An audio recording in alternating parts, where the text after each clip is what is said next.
imethibitisha kuwa nyumba iliyopo kwenye kiwanja namba 819 Msasani Beach imekuwa ikimilikiwa kihalali na Justice M. Lugaibula na kuwa nyumba hiyo ni mali ya ndoa.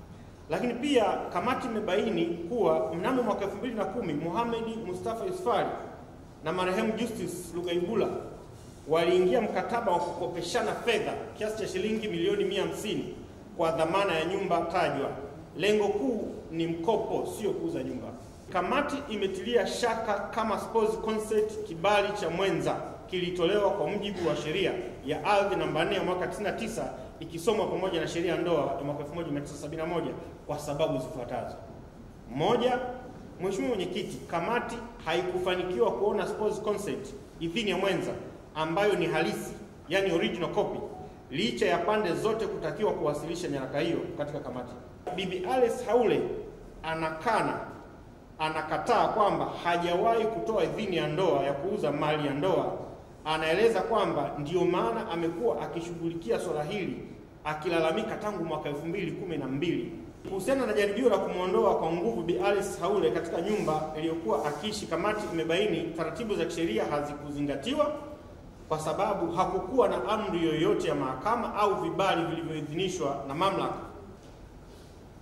Na ndugu Mohamed Mustafa Yusufali amekuwa ni mtovu wa nidhamu wa kutumia majina hata ya familia Mheshimiwa Rais kinyume na utaratibu kwa kuichafua na kuchafua viongozi wengine. Bado mbele yenu waandishi wa habari, natoa tena siku 5 kwa Mohamed Yusufali aje mwenyewe kama alivyoitwa kwa mkuu wa mkoa na kwa jeshi la polisi.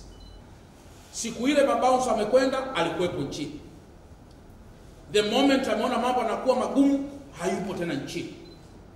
Kwa nitoe onyo kwa wale wote ambao wanahusika na masuala ya kujichukulia sheria mkononi, na hata hawa ambao walihusika.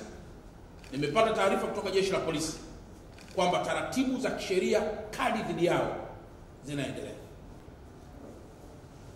Haki hii ni matokeo ya uongozi bora, ni matokeo ya kuzingatia maslahi ya wanyonge, na hayo ndio yamekuwa maelekezo ya Mheshimiwa Rais wa Jamhuri ya Muungano wa Tanzania.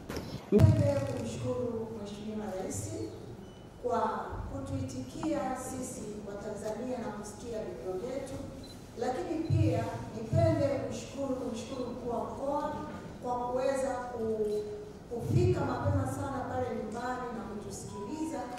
Namshukuru pia mkuu wa wilaya pamoja na vyombo vyote vya dola ambao walisikia swala letu na wakatia nguvu kubwa sana kulifuatilia kwa kina.